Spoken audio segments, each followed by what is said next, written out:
What's poppin', YouTube? Welcome back. We are here with Internet Historian. One of the OG classic videos I've done on this channel was actually an Internet Historian reaction. Actually, it might have been one of the very first videos I've ever done here, was a reaction to Internet Historian. We're bringing back a certified hood classic by checking him out yet again. So hit the like button, subscribe button, leave a comment down below to feed the algorithm quads. I'm bringing back an extra super duper classic in addition to that. Down in the comments below, I will let you recommend me a video. And I'm going to choose one of those video recommendations to react to this week. Do not post links. Links are cringe. Tell you about the name of the video.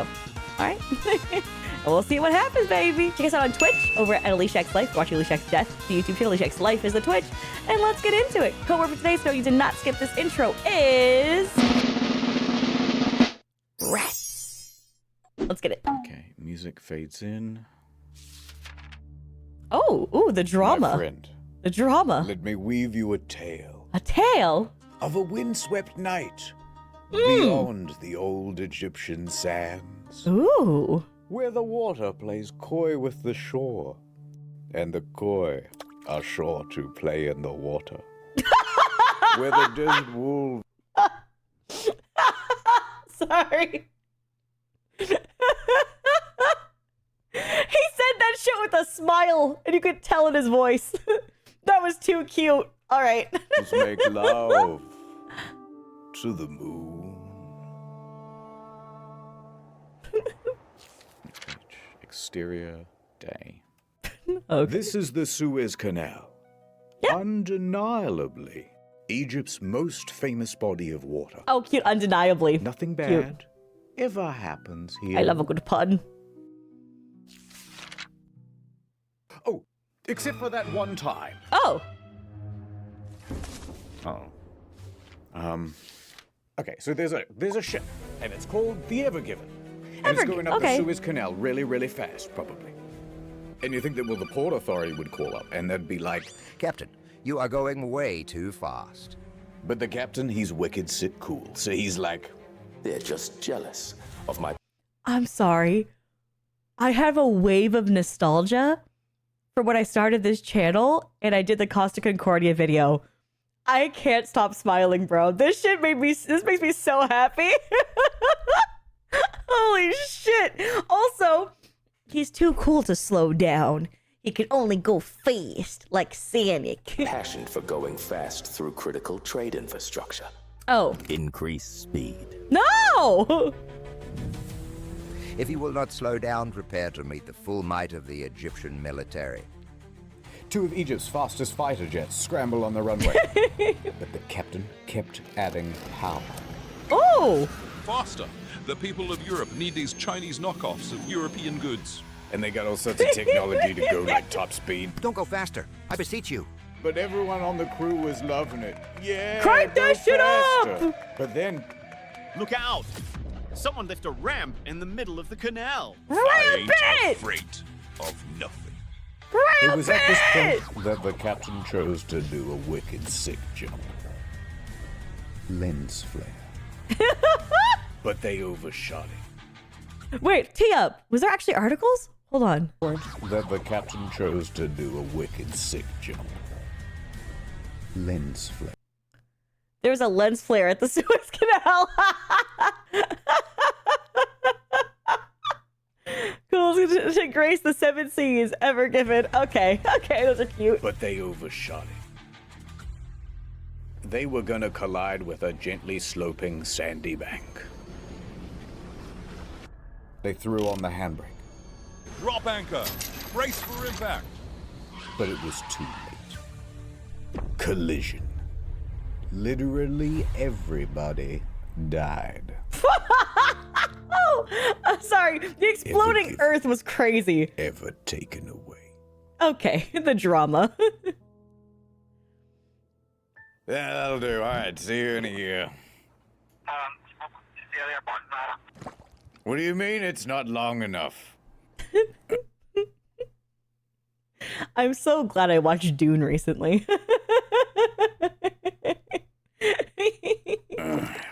Wikipedia, ChatGPT. Add the music. They love that. A reaction GIF? Oh, That's a good one. No, this video is too good. Dial it back a little. Okay, let me start again. I'll do the phony voice too. Better. Okay, so here's what really happened. I love him. He's so great. Oh. The following is based on true events. Oh. The following is based on true events. However, most details come from secondary sources. Well, some conversations were recorded, including the VDR data of the ship. Almost none of the material that has been made available to the public. So we took a few liberties to fill in the gaps. All characterizations should be considered fictional, not reflective of the real people involved, and interpreted for storytelling and entertainment purposes only. Also, we play pretty fast and loose with certain details and the order of events. Be cool. Please don't bother any of the people involved in the Suez incident. We're just here to have a good time. All right, cool. What really happened? Act 1. Let's go! Everything's great. This story begins in Malaysia.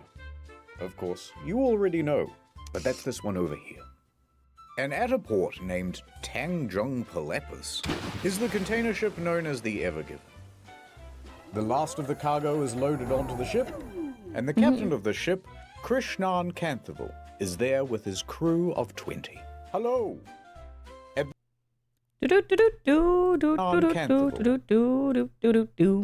The crew comprises of 20 Indian dudes who do everything from navigation to engineering and the maintenance. There are photos, but it felt unnecessary to show them here. Okay. Is there with his crew of 20. Hello! At this point, Kanthaval probably said something like, "All right, the boat's tummy is all full of cargo. We're almost ready to get going." So Evergreen, the operating Wow, company I'm so stuffed full of cargo. I guess it's time to go. It's time to go take our leave. of the ship, would have called ahead and booked passage for the ship. Yes, one adult ship ticket, please. Large. How many containers? Hold on.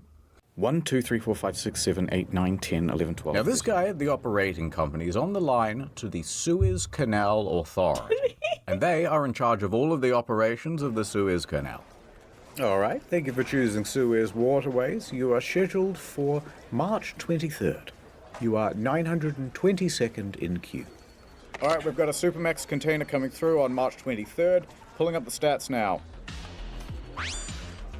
The Ever Given, Oh, yeah. one of the largest container ships in the world. Over 400 meters long, 60 meters wide. Only 10% smaller than the world's largest aircraft carrier. Holy, that's so Able to carry sick. over 20,000 of these shipping containers. Here's a guy in a single heck? escape. All right, navigator, helmsman, Gene. Let's get going. We wouldn't want to Damn, hold Gene up got- the other ships. Got the stank eye. With a teary goodbye, the Ever Given sets sail from Malaysia and makes course for the Netherlands. Let's go to the map. Malaysia? Okay. And you already know, but the Netherlands is over here. The route's so simple. You just go from here over to... Oh. We're blocked by Africa, sir. Should we just head back? Don't worry. I know a shortcut. We're gonna Head into ramp that Africa, inlet. the entire It's called continent. the Red Sea. Captain, it's blue. I know. In a bit over a week, the Ever Given cruises How all the dare. way to the Red Sea. And on the way, someone on the crew points out Djibouti and says it aloud. Djibouti, because it's fun to say. It is fun to say Djibouti. It's a great time to be a cargo ship captain, I can tell you that much. Captain, we've got another problem on the sat-nav. There's more land in the way. How are we supposed to get through an obstacle like this? Should I just head back? Now, if this was 1868, Kanthaval would be in big trouble. But luckily, in 1869, someone happened to dig a big channel. Right from one side of this isthmus to the other. And filled it with water, they did. Woohoo! Which meant that ships no longer needed to circumnavigate Africa. It's not nothing personal. It's a geographic thing. Late that evening, the Ever Given arrived. No. It's listen. It's about time. Just gonna scooch on by here. Just gonna scooch. There's the Gulf of Suez, here on the map. It's a big open area for ships to park. And there are ships everywhere, sitting idle, waiting for their turn to pass through the canal. Oh, nice. Now the helmsman is kind of driving around the area, looking for a place to park and drop anchor. Oh, the worst feeling when a parking lot's crowded and full. And you're like, and you start making the loop and the rotation around, right? And then you see somebody with their lights on, and you're like, oh, are they reversing? Are they backing out? So you kind of like stop right by them. And then you find out, no, they're just turning off their car, and then they're getting out, and you're like, motherfucker. And then you go forward again, and the person who was behind you, who's now ahead of you because you were waiting for that spot, now takes the spot that was available next, and you're just like, oh, that's cool. I wanted to die anyways. Anyone else? No? You? Every time I go to Costco. Something captures his attention. Hey, what's that mysterious-looking ship over there? It looks abandoned. M.V. Ahmad. M.V. Do not speak its name, helmsman. Oh? Why not? Look, there's a spot. That's a handicap. They park the ship, drop anchor, and radio into the Suez Canal Authority. Thank you for joining the queue. Typical wait time is a few hours, up to 1 business day. Why do we have to wait? Why can't we just go straight through? Because we've got rules here at the canal. A big book of them. No running, no dive bombing, and blah, blah, blah. Somewhere way down the back of the manual it says, all vessels entering or leaving the canal must have a pilot. And in fact, a ship as large as yours needs 2. These pilots are employees of the Canal Authority who understand the perils of the route. Kind of like a consultant to the captain. Okay. And they stand around going, yes, go here, turn coming up here, watch out for the geese. That's so cute. So just stand by for a while, yep? All right, nothing to do till this pilot arrives. Guess I'll take a little bit of me time. I'm off to my cabin, fellas. Don't do anything I wouldn't do. And so just after midnight, Canthaville heads back to his quarters to take a nap. Oh, good. Get some eep. Oh, no. Quite a cozy scene, wouldn't you say? Yeah, everything seems chill for But now. all is not well on the Ever Given tonight. What happened? There seems to be some trouble with the weather. The dramatic 2:30 zoom. Canthaville Dune wakes reference. up. I already said it was a Dune reference. Someone came Outside in is late. the loud rattle of shipping containers sparring with the wind. Loud enough to capture Canthaville's attention. Rah-rah. He dashes up to the bridge. All right, what's the status on it being really, really windy outside?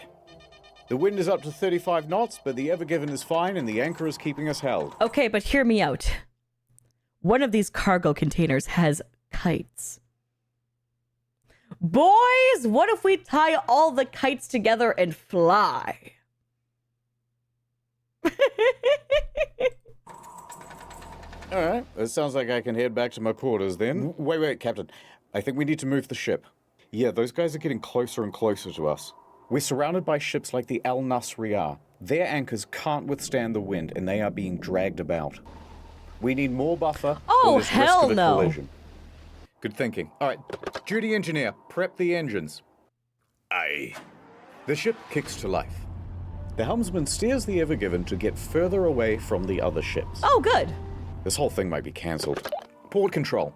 Although this waiting area is delightful, the weather outside is very frightful. Is passage through the canal still happening? Oh, the weather outside is frightful, but the fire so delightful. Not cancelled. Hold position. Your pilot is wrapping up and will be on his way to your vessel soon. They're making us wait. Captain, if we're struggling not to hit ships in this big open area, it's going to get pretty dicey when we have to navigate through a narrow channel like the Suez. Yes. Although you should have said, spoiler warning. Coming up next on Channel Ad Time. Welcome back to Woohoo! Raising Sail. I'm Saily Man, professional traveler and Is this his first time doing a Saley ad? to get them huge savings on I've an never seen eSIM Saley plan. ad, man, I don't think. It ain't for the faint of heart. But if there's one thing I've learned in all my years, when they're traveling, they need data. I can't get an Uber. I didn't sort out my data before I left. Got another one? Try this. North Sentinel Island, yeah, First we earlier, download yeah. the Saley app on your phone. Wasn't there a Then guy we who choose how much data recently- we want and where. Then Hold we on, tee add up. the code. Wasn't there a guy who recently tried to go to the North Sentinel Island and got like arrested for it and shit? Like a YouTuber or something? That was like a recent case of that, right? Oh god. Internet historian for 15% off. And don't forget the most important part. Mwah. I just gave your phone international data using the Saley app. Thank you, Saley man. He died? Are we thinking of the same person? I'm not talking about the Jesus one. I'm pretty sure the Jesus one died, right? But didn't the other guy live? Hold on. Let me just Google this real quick. Hold on. Tee up. Okay. US YouTuber still in jail. April 17th, 2025. I think you guys are thinking of the older one. Because this one's currently in jail. Okay. Either way, dumbasses. Either way. We're good. Well, I want to check the other one you guys are talking about too, though. Let's pull up the other one. Oh, you guys are thinking of the 2018 one. The American Evangelical Christian. Yeah, that's what I was thinking. Yeah. I was like, I know the Christian guy died, but this other guy got arrested. Yeah. All right. At least you'd be knowing. All right. Very cool. So download the Saley app or scan the QR code on the screen now and use the code Internet Historian to get 15% off. Original video will be linked in the description down below. So if you want to go support his original video, go leave a like on it and check out his link if you want to go support his sponsor. At checkout. It's so beautiful here in the hills of Switzerland. If only I could listen to podcast in the background. Here comes Saley Man. Over 200 destinations, 24/7 live chat support, and no physical SIM or roaming fees, because it's just an app. Could I have my phone back, please? At Saley, family comes first, and data comes second. Data comes first. They're both tied for first. Tonight on Raising Saley. Anyone can get Saley. Oh. Did once. You know what? I'm being a dickhead because I didn't explain North Sentinel Island at all, right? So basically, there's this island of people who have zero contact with the outside world, right? This is North Sentinel Island. And the people there, like, strictly are not allowed, strictly people who want to, like, be in that area are not allowed to be in that area. You cannot travel out to that area. You cannot interact with them. It's a huge, huge thing about them being their own isolated group for two reasons, right? One, to preserve their culture, but two, because you can actually kill them all because they have no like types of viruses or diseases that we've ever had here or any immunizations. They could literally die from the fucking common cold that we have here, right? They've not built up the antibodies to fight certain things that we fight in the external world. So if you go there, you could unintentionally be killing them all by just talking to them. So it's like super fucked up to try to visit there, right? And then, dickheads go, I convert them to Christianity. Or they go, content. Right? It's stupid, bro. It's so fucking stupid. Anyways, so that's basically the rundown of North Sentinel Island. And people are fucking morons. Leave them alone, you know? I have a boyfriend once. All regular. I have a presentation in 15 minutes at the UN Security Council, and I didn't download the slides. Without this presentation... Sorry, tee up. Aren't they hostile to everyone who shows up? Sometimes they'll ignore you, which is the case for the YouTuber, by the way. They ignored him the first time, and then he sat around for like 2 or 3 hours, and they just kept fucking ignoring him, which was hilarious. And he started blowing a whistle to try to get their attention. But yes, I mean, to be fair, though, if a guy coming to your island can literally kill all of your people by just breathing, pretty sure I'm gonna kill his ass first. Pretty sure that's valid. Like, I don't know, dog. I'll see it. There's literally like saying, don't fucking go near them, and you fucking go near them. I mean, kind of is what it is. I'm worried they're gonna nuke North Sentinel Island again. Oh. 15 minutes to go and he hasn't got the slides. I'll be the guy who started the next world war without those damn slides. 10 minutes to go and he hasn't got the slides. History will not look kindly on me without those slides. Oh my god, we breaking that shit down to the back. Now you have 10 gigabytes of data on your phone, cheaper than most phone providers. I love you, Saily man. Hush, little one. I saved it. The Saily app really saved me. This truly was our darkest hour, but we prevailed. It's not an easy job, but Saily gets me through.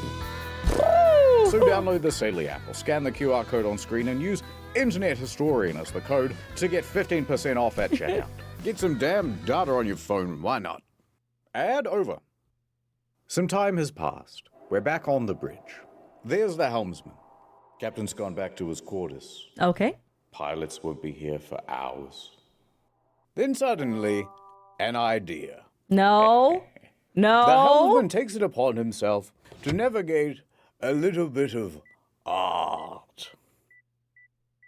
What? Tee-hee-hee, says the helmsman. As long as no one checks the nav data, this won't come back to bite me at all. Okay, definitely gonna come back to bite him. Okay. A couple of hours pass. The wind dies down just a little. No ships crashed into the Ever Given, but a small one did pull up beside it. Captain, pilots are here. Welcome aboard. Oh, hey, Captain. Yes, we're running late. Where's the helm? We don't know what the pilots' names are, so we're just going to go with blue and red. Okay. Okay, I think we should move ahead at about 14 kilometers. That's right. Ahead. 14 kilometers per hour. All right. Off we go. The Ever Given joins a convoy of ships taking position at the entrance to the canal. Let's go. Convoy, checking in. Ready. All right, everybody. We want to be alert. Stay focused. Yeah, Captain. I'll follow the other ships. I'll try not to get lost. Hold on, helmsman. And the audience. This is a much more perilous journey than you might know. What, a big straight line? It is 193 kilometers of narrow waterway. And I hope you've got some stamina, because it takes 12 hours to traverse. That's a full day trip. Some parts are only 24 meters deep. Oh, that's very shallow. Yep. Yes. Okay. And only 200 meters wide in some parts. That's very narrow. I've seen McDonald's drive-thrus with more clearance. And you certainly wouldn't want to have an accident, would you? Because 12% of the entire world's sea freight passes through here. Holy shit. If you blocked it, the consequences would be humongous. No pressure, though. Oh, I see. Oh, don't mind him. He gives that speech to everybody. Ahead, 14 kilometers per hour. Yes, pilot. 14 kilometers. Steady on. So into the canal the Ever Given went. As they cruise, the winds swirl back onto the sea. No longer buffered by miles of open water, the sand and dust can blow about with abandon. Low visibility. Strong winds jostle the ship.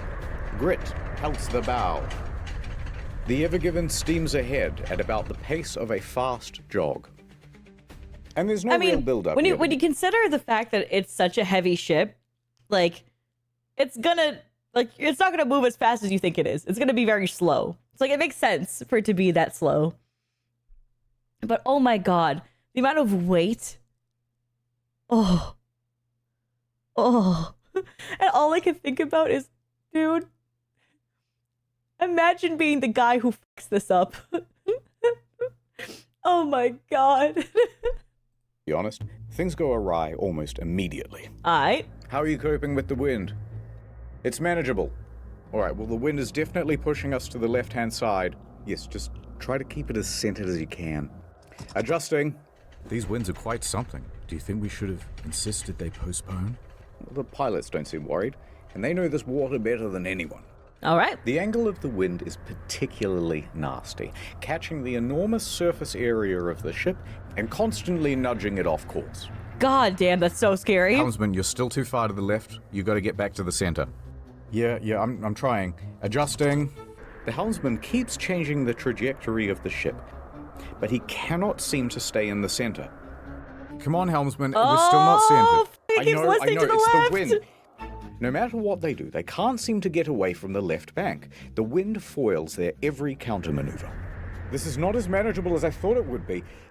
Is it going to be like this the whole way? Don't worry, this is really common. It won't be the whole trip. No, the problem is we're going too slow. Red pilot takes the initiative. If we speed up, we can push through the wind. Accelerate to 22 kilometers an hour. Somewhat reluctantly, the helmsman obliges. Okay, that does make sense, though. 22 kilometers per hour. Engines engage and the ship speeds up. Captain, going this fast in heavy winds is needlessly reckless. Right, there are but- protocols for this sort of thing. But we're eating it. It's a bit windy. Relax. This must Listen, happen. I've played a lot of PUBG, right? And when I'm getting fucked up, if I just go a little bit faster, you know, it's a little bit of a risk, a little bit of a reward. I'm assuming it's the same vibe. All the time. The Red pilot was right. The increased speed helps them to fight through the wind and get away from the left-hand bank. However, they can't seem to keep the ship in the very center. Helmsman, you're aimed too severely to the right-hand bank now. We need a bit of leadership here. Don't worry, I know what to do. Turn left. Adjusting. The pilot's giving steering instructions now. Captain, is he supposed to do that? Captain, the pilot is not here to give steering orders. Yeah, what the You should say something. The ship is now consistently snaking left and right. And Oh left my and god! Right. Turn to the right. So they turn to the right, but then they end up too far to the right. You're too close to the right bank now. Turn to the left. Yes, I agree. Turn to the left. Look, this is all a bit tense, and we both know where this is going. Whip that shit now, whip that shit now, whip that shit now, whip that shit, and skirt, skirt, skirt, skirt. As it all moves at the pace of a fucking snail. Skirt, skirt, skirt. It's gonna crash. Let's just enjoy it. Oh, wow. There it is. A gently sloping sandy bank. Red pilot, we're just consultants. This isn't our job to steer the ship. You're micromanaging. We should only be giving general navigation advice. We're getting too close to the left bank. I can't keep it centered. We have to slow this ship down. If we slow down, the wind will push us into the bank. What do I do? Reduce the speed. The two pilots begin Okay, bickering. oh, hell And not no. just bickering normally. They're bickering in Arabic. Oh. Arabickering. And Campbell's crew Arabickering. doesn't speak Arabic. What the hell are they saying? I don't know. Neither do I. Does anyone here speak Arabic? All right, and this is not going well. The Ever Given has reached its target speed of 22 kilometers an hour. But they're taking wider and wider turns and Holy can't seem to get anywhere near the center of the lane. Oh, we do need to slow it down, bestie. We need to slow And it the two pilots, down. they're still fighting. Captain? Captain! Pilots! Captain! The Ever Given then reaches an extreme, unrecoverable angle, pointing acutely to the right, Oh, straight no. for the bank. No, it's fun. No. We need to turn left. Now. Hard left. Hard to the left. Hard to the left. The rudder turns. But the ship doesn't turn with it. There's too much weight behind it. There's too much weight and momentum that it just, I don't know how it could possibly Dead. turn off that. It slides. Oh, it's sliding. Didn't Oh. I tell you to turn left? Why aren't we turning? I am turning to the left, Captain. The ship's not responding. I knew this would happen. It's your fault. The helmsman loses his ability to steer. The ship has gone out of control. What the hell? Anime bitches. Captain. Canterville finally steps forward. Enough! Helmsman, center the rudder. Reduce speed. Rudder center. Reduce... But it's too late. Canterville did not intervene in time. Shit. Oh, let me read that. According to a person familiar with the VDR audio, the captain reacted as anyone might in the same situation. Shh, he screamed. Oh, literally. All right.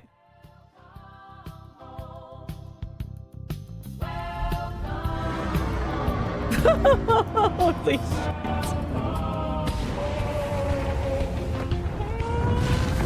I'm gonna be so real with you. The crew can I would have the biggest through crying the floor as meltdown the bow meets if that the happened. bank. I'd be like, I f***ed up. I did. I should have waited. That bow, raised 6 meters, slides into the bank with ease, Oh. like a hot pencil through pudding. Oh. Meanwhile, the rear of the ship is pulled into the opposite bank. The bridge shakes and the crew lurches forward as 300,000 tons of momentum is reduced to 0 in the span of a couple of seconds. Holy shit. We've run aground, we've run aground, cut your engines, Canterville yells out on the radio, because don't forget, these ships are running as a convoy, which means that the ships behind them have just seen what's happened, and they all have to slam on the brakes. A couple of ships back, the Asia Ruby 3 suffers an engine malfunction, and it cannot stop as quickly as it intends to, and nearly plows into the back of the Maersk Denver.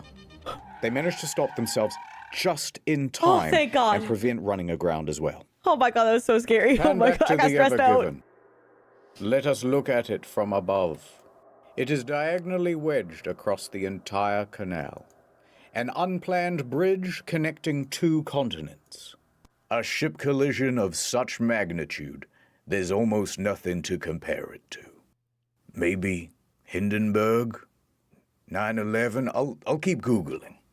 No, hold off on the dramatic sound effects. There's Not no the need to Uber panic Eats just bags. yet. Oh, hell It's no. like a car tire stuck in the mud. We simply reverse.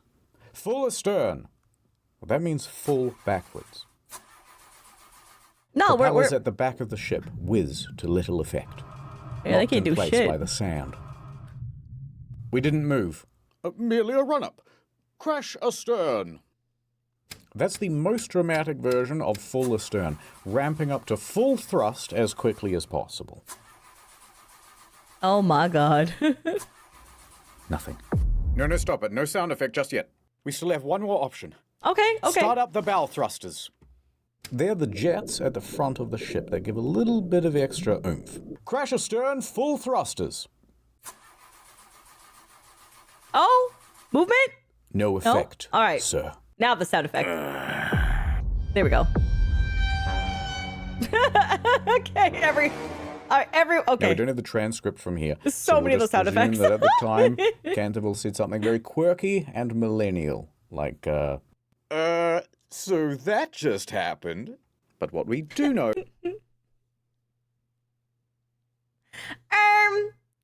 The other ships are behind me, aren't they?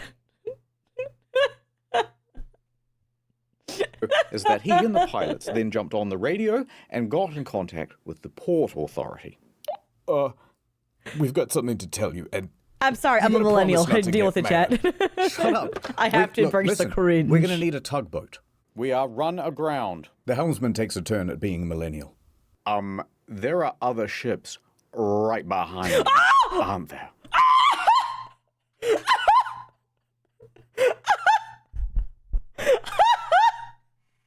That's all I'm fucking talking about. Holy shit. All right. Advanced observation hockey. That's all I'm fucking talking about, baby. Uh-huh. And there were, Let's as go. the queue of container ships piling Let's up behind them go. got longer and longer. Make that 2 tugboats. So what happened here exactly? We get it, you're And old. who Relax. is in big Relax, put trouble? the gun down. Explainer time. Oh, explainer. There are 3 main causes to why the ship crashed. Okay, Let's start with the wind. the wind, yeah. The captain could have very easily said, guys, the wind is far too severe. Let's postpone. But he didn't. However, the blame's not all on Canterville. Okay. The 2 pilots could have also said, let's just follow protocol. By radioing in to HQ and saying, yes, get us 2 tugboats, please. With 1 on each side at the front, they would have had far more stability and control. Oh. And they wouldn't need to erratically fight about with the wind to stay in the middle of the lane. What the Second, You know what? I blame the 2 pilots more than anyone else. Because they're familiar with the area more, too. right? Cause the speed of the ship. Now, it was the red pilot who told the helmsman, accelerate the ship to 22 kilometers per hour. But when he did that, they were already driving at the speed limit for their weight class, 14 kilometers they're at per the hour. speed limit and telling the helmsman already. to go beyond that meant that they are technically breaking the rules. And while I agree that some rules are made to be broken, going this fast in a very large ship in a comparatively small canal causes a whole bunch of problems to do with fluid dynamics. Big problem. Yeah, and the shifting weight too. Oh my god, yeah, Huge. Yeah. 5 fun physics phenomena. No, I don't know the physics, and if I did, I wouldn't tell you. But what I will say is this. Speeding up causes something approximating oversteer. The ship becomes all slidey. I'm just going to turn a little bit to the left, but instead you go a lot to the left. I'll just turn right a little bit, but instead you turn to the right. Yeah, the a weight lot. shifting would cause, Remember yeah. how the cheerful navigator was like, come on guys, we have to get back to the center of the lane. Well, they can't, because every time they try to direct back to the center, the speed and the oversteer means they overshoot. That sound effect reminded me of Super Monkey One Ball. I got more really effect excited. of going very fast. I will sneeze. Wait for it. Take a look at this animation side on. Water pressure effects cause the ship to tilt. At this speed, the front is raised 6 meters higher than usual, which means when they collide with the bank, combined with the high velocity, they really wedge themselves in. But we can't just blame everything on the physicists, because there's a third main cause. Poor communication. English is the official language of pretty much every port. However, the pilots start arguing with each other in Arabic, which is not just unprofessional, but excludes all of the rest of the crew from what's being discussed. And all of these competing voices make for chaos on the bridge. But the blame is not all on the co-pilots either. The captain is always in charge. He should have shut them He up. has the ultimate authority. He should have shut them up. Decisions start and end with him. So the captain should have intervened and said something like, shut up, everybody. Oh, Giga Chad. But he doesn't. He stands there quite passively throughout. By the time he does step in, it's too late. You know what, though? Honestly, fuck the pilots, bro. I think I blame them the most. Because even if the captain could have been like, oh, these winds are too harsh, we're not going. If he's not someone who's ever experienced this canal before, and, like, doesn't understand the gravity of how dangerous it is to navigate, that's the pilot's job. Those two are literally there to understand the gravity of how fucked up the situation is. So it's like they should have been the ones who made the call of anything, right? But they just didn't follow protocol. So I blame them the most. Now that everything's been laid out, who would you say is at fault for the crash of the Ever Given? The helmsman? Not the helmsman. New pilot? The helmsman was just everybody's bitch. And I do not blame the helmsman whatsoever. Bro was just doing what he's told by other people. I don't blame him. There could have been anyone's hands on that shit. The red pilot? Canthaville? I'll tell you. Society, that's who. You and me. And I think you should apologize. I'm sorry. I'm sorry, you're right. I'm sorry. Act 2! It's us! It is! Stuck day 1. Oh god, how many days are they stuck Alrighty. for? So we have something 3.5 times the size of the Titanic, choking the world's largest freighting canal. Now, chat, like everybody say sorry.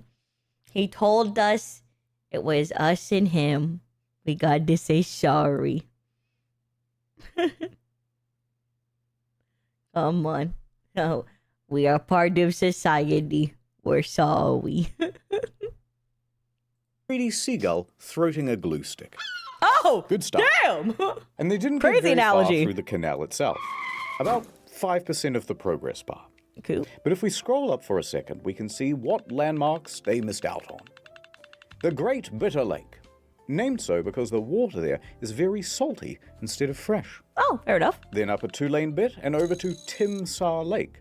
named so because timsah is the Arabic word for crocodile, because there used to be crocodiles in there.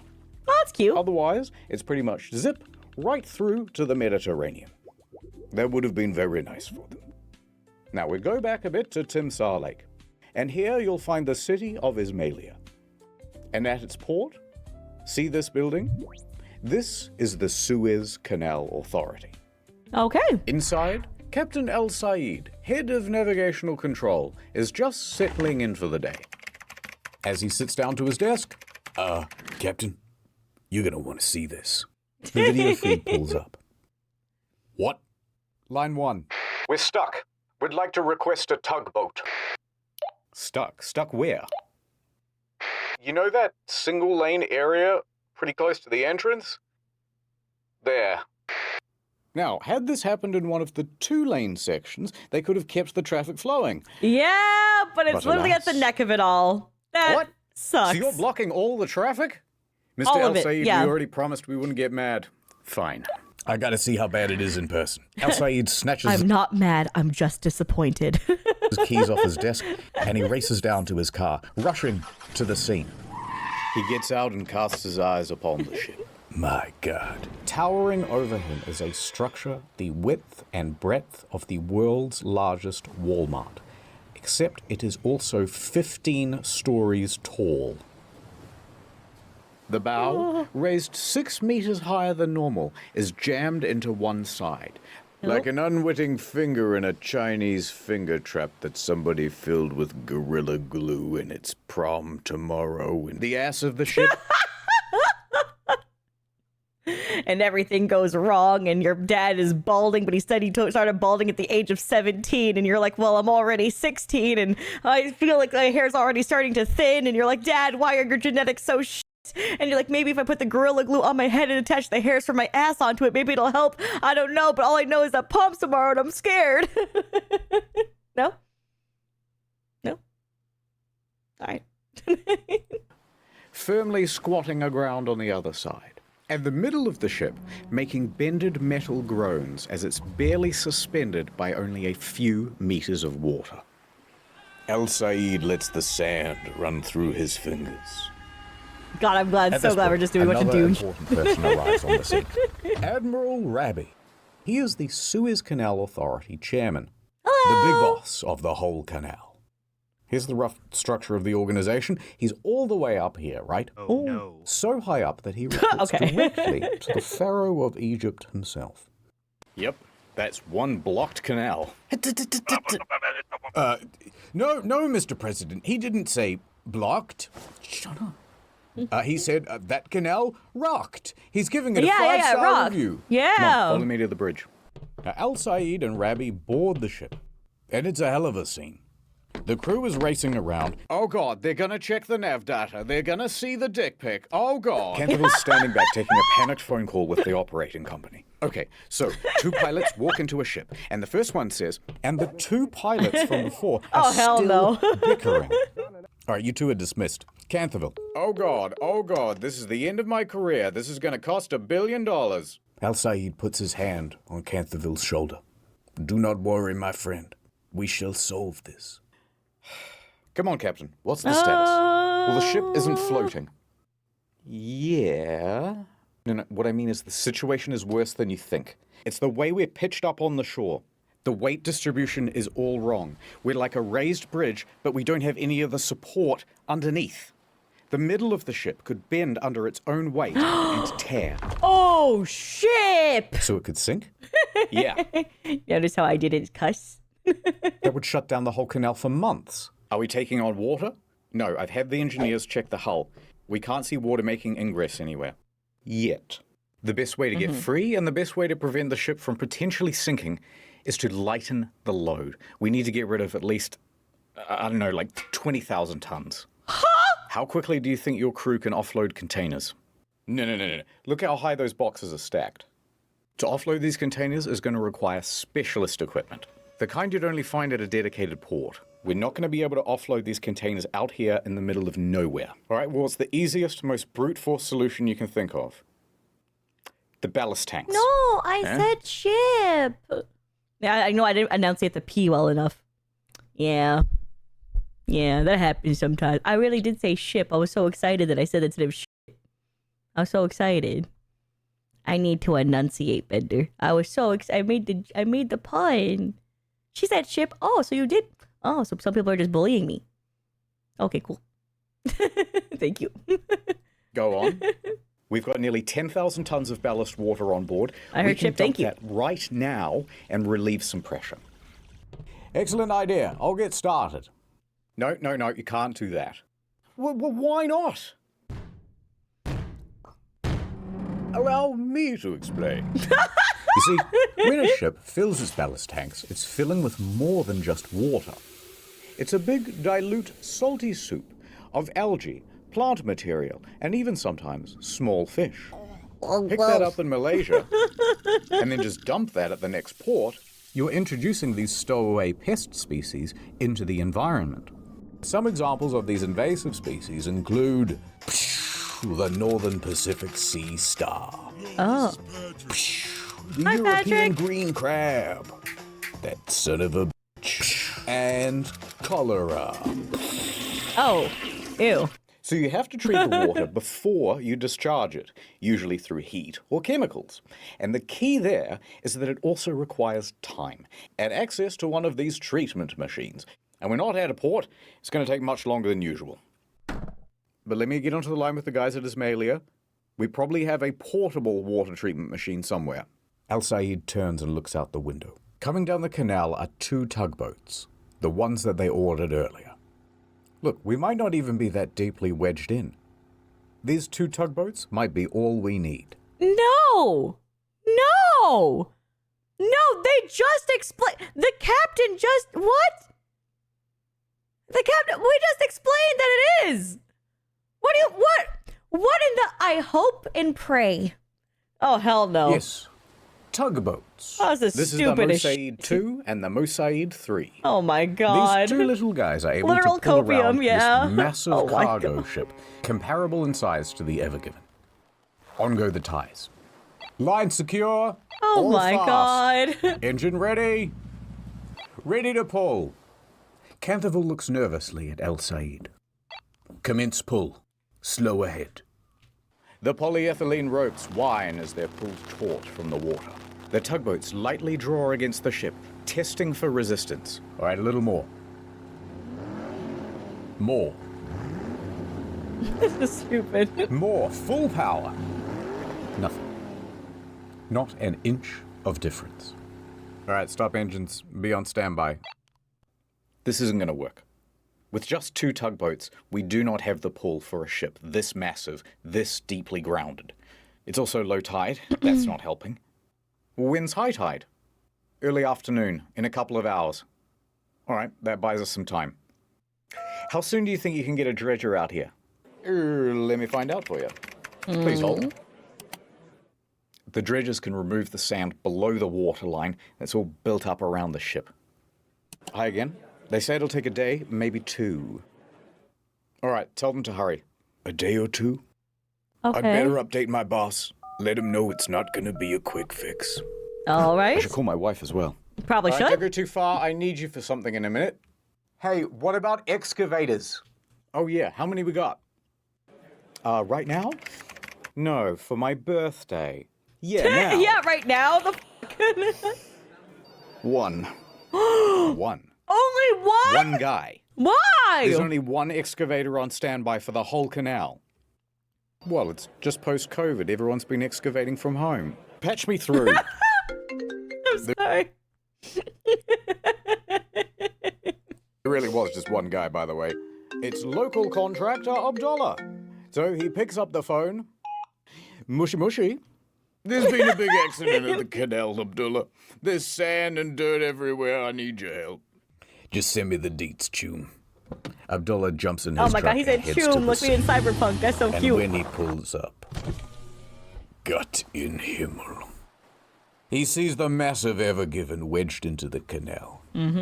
Abdullah locks himself into his excavator and gets to work on the most important task he's ever done digged. Oh! So Abdullah's the goat. Abdullah's the motherfucking Back on the goat. bridge. Like, Yeah, I'm not actually. sure. Hopefully home Oh, soon. Okay. Yep, no, love you too. Okay, bye. Whew, the boss was not happy. Hey, before you said you needed me for something. I did. Who's this? The doctor here. Breathe into this tube. Is your ass drunk? Also, you have to do a drug test. After the crash, they tested Canthaville for drugs and alcohol. Both came up negative. Yeah. There's also a procedure to make sure that captains aren't fatigued. They look at the rest schedule and they find, no, Canthaville took that nap. Remember? He's had plenty of rest time. So he passed the fatigue assessment. And while Canthaville was at the nurse's office... You should do the same for the pilots. I don't trust these fucking pilots, man. We should be doing the same shit to them. High tide came and went. Tugs were tried again. And again. Tried a little bit of this, a little bit of that. It didn't work. All day trying, all evening, and into the early morning. But that stubborn ship was going nowhere. Welp.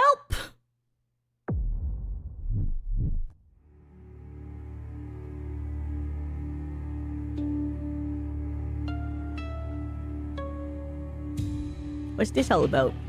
Oh, wow. Of course. Huh? The moon. Is it because the gravity of the waves? Day 2. There's quite a queue of ships by this point, and they're all honking their horns impatiently. Hey, move your ass! I got Frozens in the back. Go around! Go around! No one knows quite what's happening because the Suez Canal Authority has not made a formal statement. Why have they not? But their hand is about to be forced when an impatient sailor behind the Ever Given takes a photograph and publishes it online. And this starts a bit of a buzz on social media. It was at this very moment that the helmsman's most feared fear was most realized. Someone pulled up the navigational data.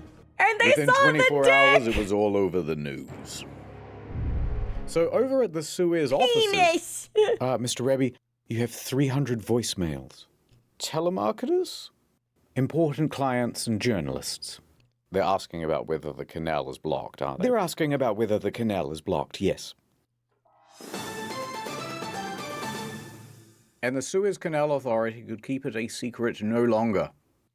They held a press conference. Oh, God. Okay. This is crazy. Let's say, hypothetically, they did. This is the same energy I come into a YouTube video with. Okay, this is crazy. Besties. Hear me out. No! Didn't give many details, but it was a very inspirational press conference. The news begins reporting on the story. It's blocked. Cargo ship blocking the Suez Canal is a huge container ship. There's just the most incredible drama playing out in the Suez Canal. A massive container ship longer than the Eiffel Tower. It's one of the world's most important shipping lanes. And breaking news from the Nana Star News Channel. I'm Nana. Hi, Nana. Mega ship's big ass is stuck in the Suez Canal. This story exploded. Thank you, Nana. There was a lot of sympathy to go around. I appear to have blocked global trade. And the internet, upon seeing it, went, these guys need some help. We would love to volunteer. That's not a picture of a naked woman. I need to help them. They knew best about what to do to get this ship unstuck. All right, it's time for the I reckon you could pretty much just do this and it'd work section. By far the most popular solution was simply blow it up. No ship, no problem. But why wouldn't this work? Well, first you're blowing up $1 billion worth of cargo. And you gotta... And this thing is about 3 times the size of Mount Rushmore. So there's quite a lot of debris to sweep up, actually. And you still haven't solved the problem of moving the thing out of the fucking canal. Next idea. What if we attach 1,000 helicopters and simply fly the thing out? I don't think 1,000 would be enough. Take it all the I think way it'd still to be its too heavy and the weight would shift while it's in the air. And break everything anyways. Well, the problem is this thing weighs about 300,000 tons. Yeah. So even if you had a really powerful helicopter, you're going to need like 25,000 of them. Yeah, and you like can't it's put them all insane, together yeah. in one area or they'll all crash. It ain't gonna work. En route to help. Hey, maybe pull up a bit. Yes. All right, more seriously, why don't we take a whole bunch of old jet engines, weld them to the sides of the ship, turn them all on at once, and Whee! the day is set. Uppies! We turned However, the ship into a helicopter. there is a risk of an explosion. And then you'd have a hole in the ship.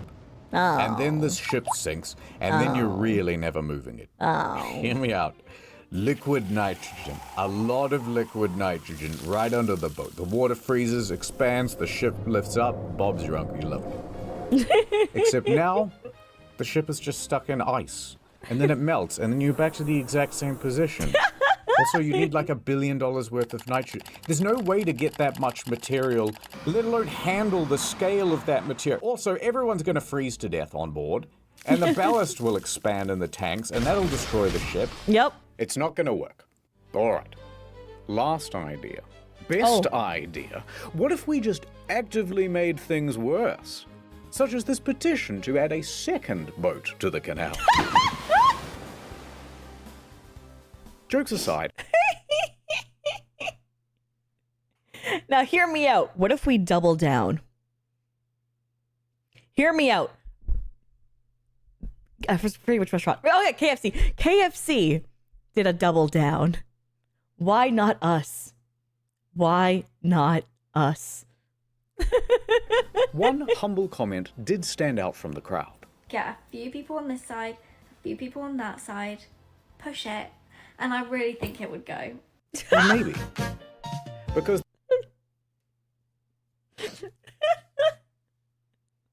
you know what, Bestie? You're so right. Honestly, casual for me. Like, dude, it's only 300,000 tons, bro. I could do it on my off day, bro. that's exactly what the recovery team intended to do. Ahoy. Ah, good to see you back from the nurse. I told them I didn't do any drugs, but they wouldn't take my word for it. The confidence. I would have believed you. Yeah, just give me the walkie-talkie. All right, full ahead with the excavators. 3 more excavators join Abdullah, and they are all busily digging out the front and rear of the ship. It's still going too slow.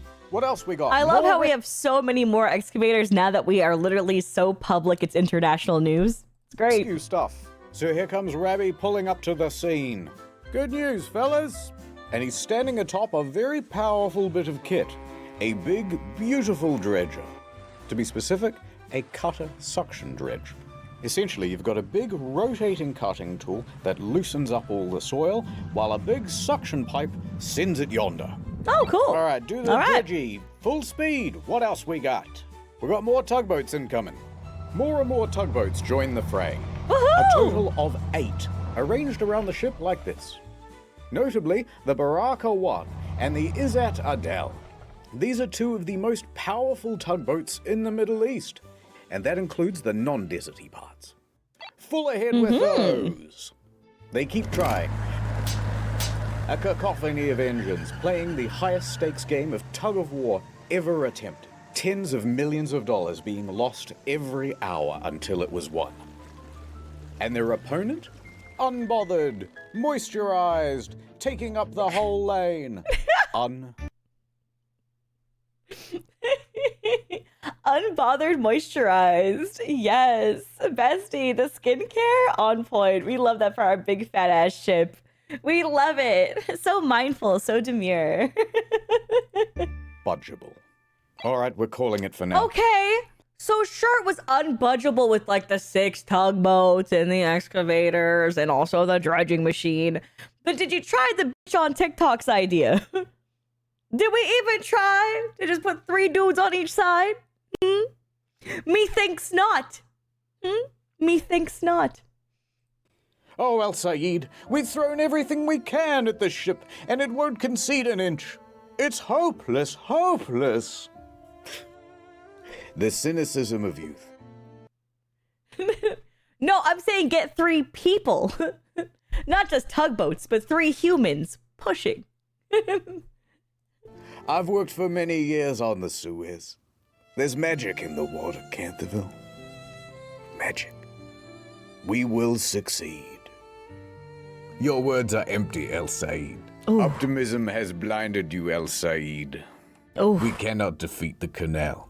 It is simply too powerful. If I were the guys at Case and Kaisha, I'd just forget about the Ever Given and buy a new ship.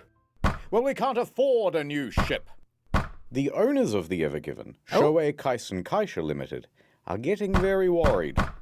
I need that ship back, and I can't just leave it to the Suez Canal Authority to do it. There's only one team daring and foolhardy enough to take on a job like this. A bunch of rapscallions? Kaisen calls up an elite salvaging company from the Netherlands. Smit Salvage. We need your help. I got your number from you know who. Smit is the industry's best. They have response centers all over the globe, 24/7, ready to respond to marine emergencies. And funnily enough, they're the same team that helped with the rescue of the Costa Concordia back in 2012. Suit up, boys. They put the ocean in Ocean's 11. This is their whole thing. Tide in Okay. Tide Pod. And sometimes they pee in the water. Why not? The fish do it. We're en route to the canal. ETA in the next 24 hours.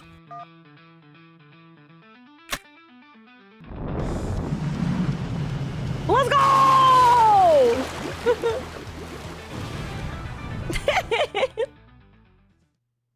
Next time on Boat in Canal. The prophecy.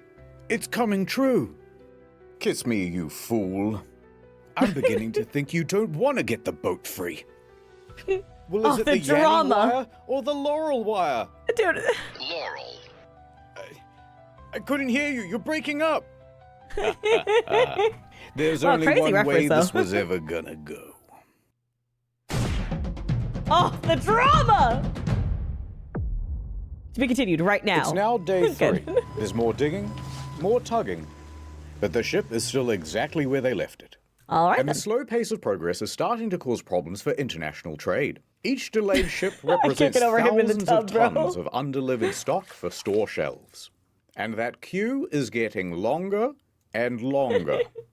On board, an estimated $9.6 billion worth of goods is sitting idle. The milk! It will spoil! And the big question is, how long until this thing is fixed? To answer this burning question, the Suez Canal Authority holds another press conference and declares, guys, another day, maybe 2, might even be this afternoon. But the media and industry experts disagree. The truth of the matter is that they're not making much ground. I mean, is this proving to be more difficult than originally expected? Could be closed for weeks. It could take weeks. Could be stuck for weeks. Weeks. Yikes! That's how long it could take to free the container ship currently blocking the Suez Canal. So that means all of these ship operators here, waiting in the queue, have a very difficult choice to make.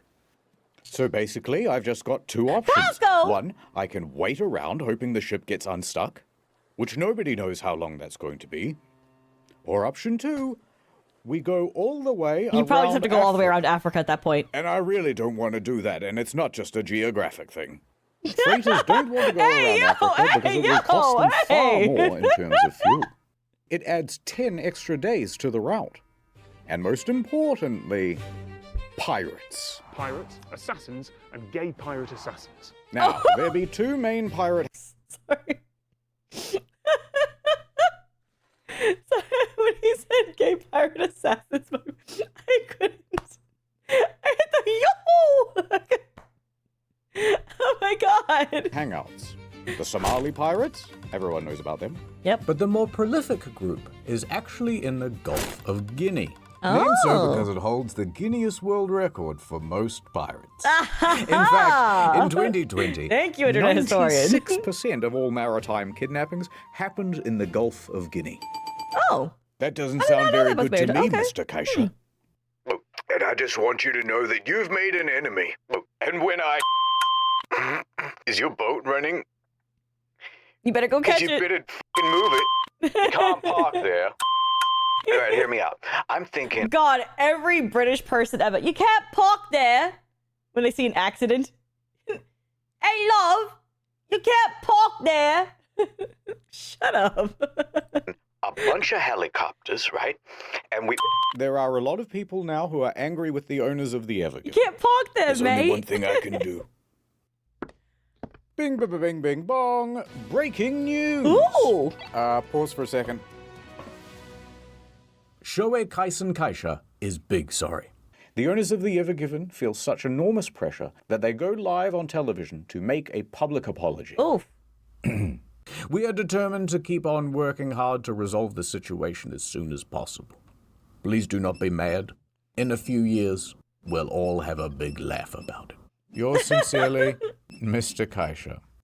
Oh God, that's the boss of my boss's boss. I'm in so much trouble. Can't do anything about it. All we can do is keep trying to free the ship. So they keep going. And going. Into the night.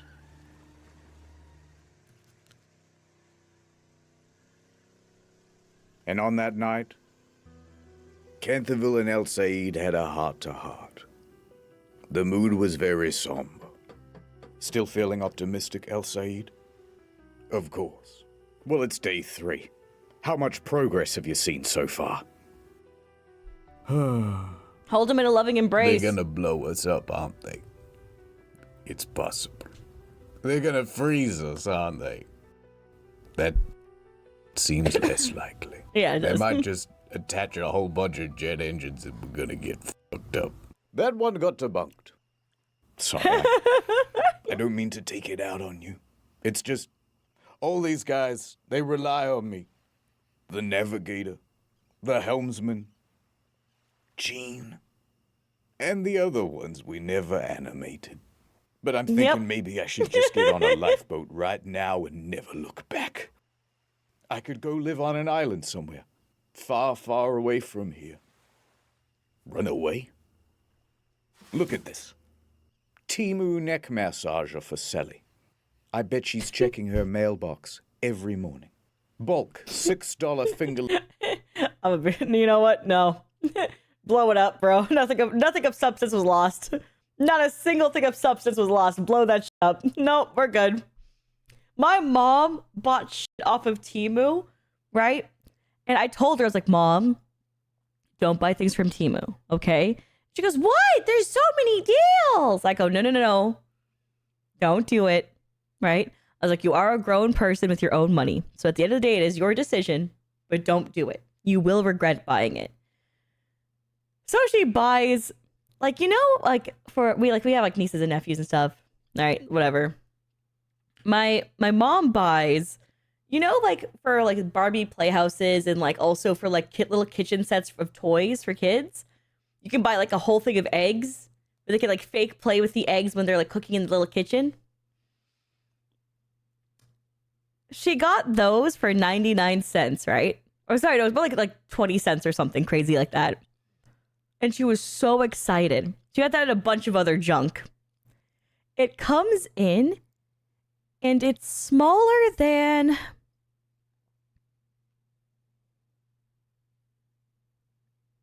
Have you ever seen a Tylenol pill? Like one of those little pills of Tylenol? It's half the size of that. Half the size. So I was like, our littlest niece is gonna eat this. She's gonna think it's Tic Tacs or snacks. You can't give this to the kids. Like, what are we doing? The plastic rice grains. My mom was like, you told me not to buy this. I was like, I know I did. And then I'm there hollering from laughing at her. Because, like, it's just the regret on her face. Because I warned her over and over again, right? And she didn't buy it. And I kept telling her, right? And then one day she gives me a little bit more attitude. She goes, like, I'm going to buy it. Okay, if I regret it, I regret it. And I was like, you're right. And that's what I told her. You are grown. It is your own money. That's your decision. But I'm telling you, it's a bad idea, right? So I'm there cackling, right? Just laughing like a hyena. I'm like, open the next one, Mom.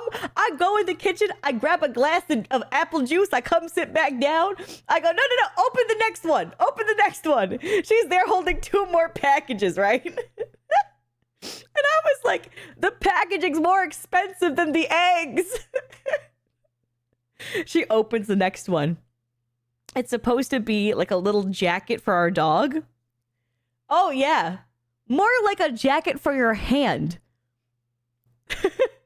She bought the large size, and it fits on your fucking hand. And I go, oof. How much was that one? Huh? Oof. Yeah, but you got a percentage off, right? Yeah? She's there, and she starts laughing. She's looking at this, and she's like, we can't even give it to anyone. We can't even. I was like, yeah, we're going to donate it. She goes, oh, who's going to take it when we donate it? No one can even wear it.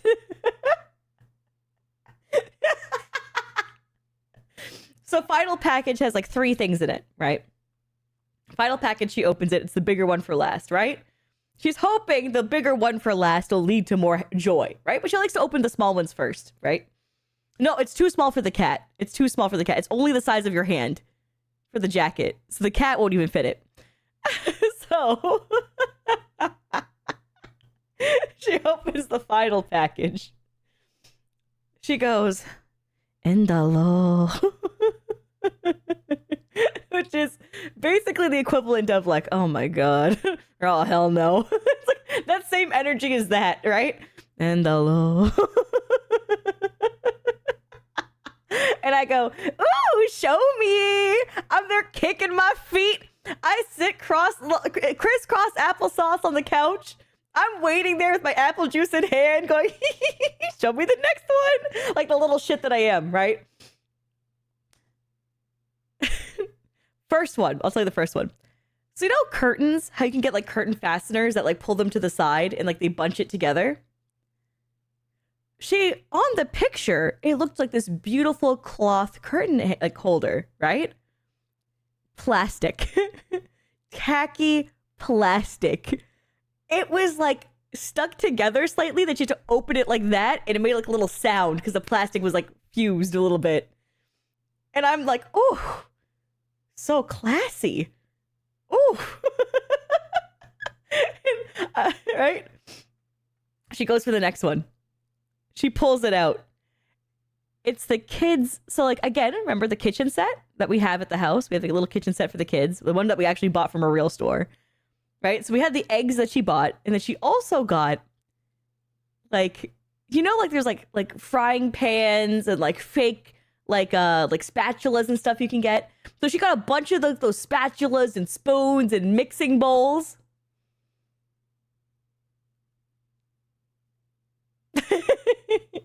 They aren't even big enough for the dolls to play with.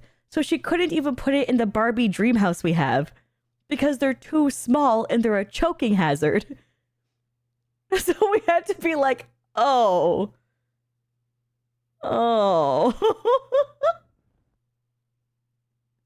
Then the final item of the day.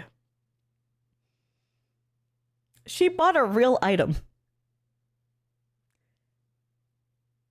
She bought a foot bath. And I was like, oh, did it not come? Remember, it's just a larger bag at the end, right? Just a larger bag. That's not a box. That's right. She opens it up and it's like a foot scrubber. And she's like, the picture. She goes, Alicia, the picture showed it. We have to, no, we have to return it. They gave me the wrong thing. It's a foot scrubber. Like, I got the whole thing to soak my feet in, right? No, this is not it.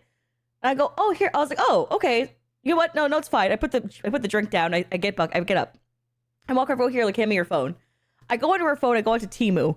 A million pop-ups happen, right? I'm gonna have to click through all these fucking pop-ups because that app is toxic, bro.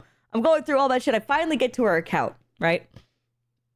Okay, I go to her order history. I have to check through. There's like a bunch of... It's so convoluted to get to her order history. I get there. I get to the foot bath thing. I click on, and then I scroll through all of the pictures. And there it is. In the 8th picture, it shows the foot scrubber. So what it's trying to say, so it's not false advertising, is after you've already used a foot bath, you use the foot scrubber. But in the listing name, it says foot bath. And then a bunch of other text, and then it cuts off near the end where it says foot scrubber. And I'm like, oof.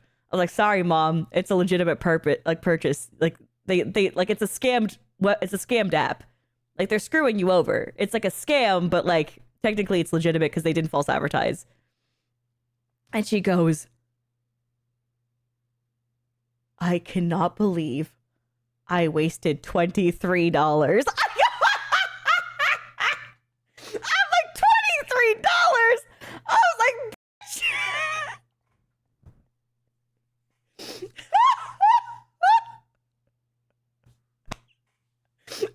I'm laughing so hard. I walk to my purse. I take a 20 out of my bag. And I hand it to her. And I go, this is for your Temu order. Because you gave me $20 worth of laughs. I was like, it's going to be okay. And I just walked away. No, for the whole order. $23 for the whole order. Right? I was like, I can't. So yeah, Temu is utter dog shit. Oh, but do you know what though? They offered to sponsor me before. Oh my God, they throw fucking money at content creators. Dude, content creators taking Temu sponsorships? Like, sure, they scam you, but like, fuck me, do they pay a lot? Like, I was tempted, but now they're a scam, so I'm not going to do it. But fuck. This gloves They pay for so Mr. much. Pro Box. You want to disappoint him? No. Little Jimmy won't be getting his 20-pack of kitchen tongs this Christmas. And you think that doesn't kill me inside? But we've exhausted every option. There's nothing on Earth that could free this ship. What about a miracle? That's where you're right. The moon! Look up there, Lil Canthy. El Said points up into the night sky. Los Lunos. Yes, the moon. The son of the night. To the ancient Egyptians, it was a sign of hope. And in a few more nights' time, a prophecy will be fulfilled. The supermoon. I have to show you a kind of boring diagram. I'm so sorry. Okay. You see, the moon doesn't just orbit the Earth in a perfectly equidistant circle. It is, in fact, an ellipse. That means there is a point when the moon is the furthest from the Earth, and we call that the apogee. And there's also a point where it's closest to the Earth. That's the perigee. You know when you look into the night sky and the moon seems bigger or smaller than usual? Different distances, innit? Point is, the moon gravities all over the water. And the closer it is, the more it's going to pull. That is true. Now, there's another effect as well. If you believe the mainstream media, the Earth is going around the sun like this. And once in a while, it will... Shut the fuck up. Shut the fuck up. If you believe the mainstream media, shut the fuck up. also align with the sun being on the exact opposite side. Bam.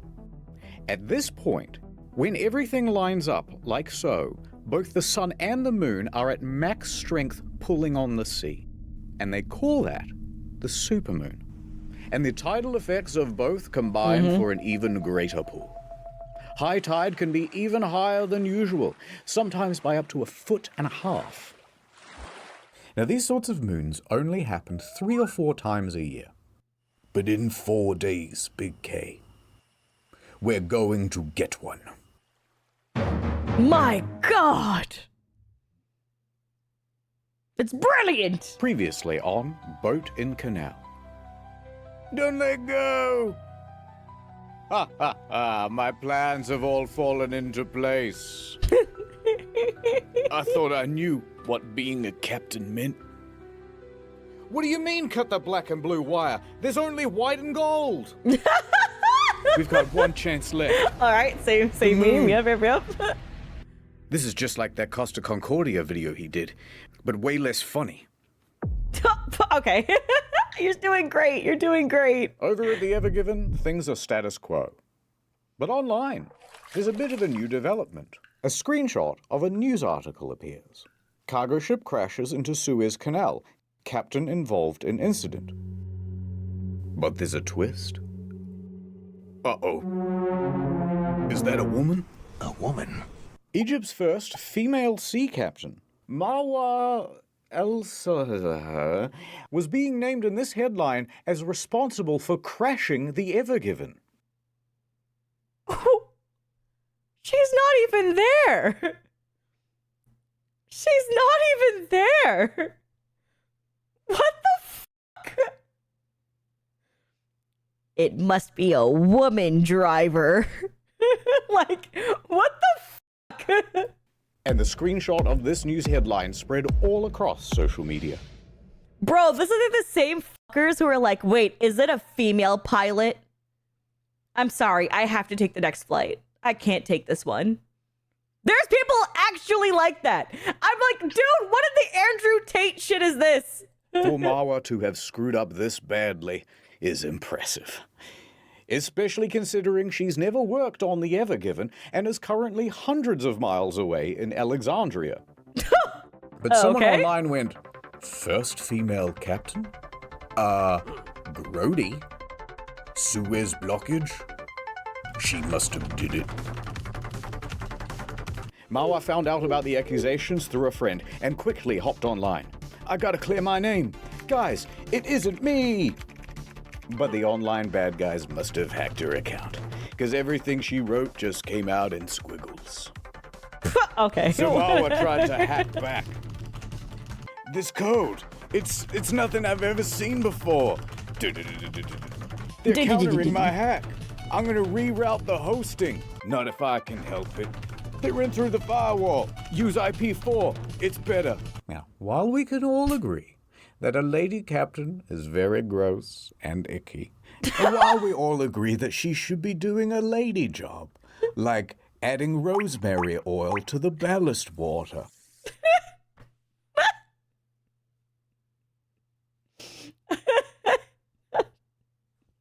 Wow, you know what? He's right. But he doesn't realize that's not a woman's job to do.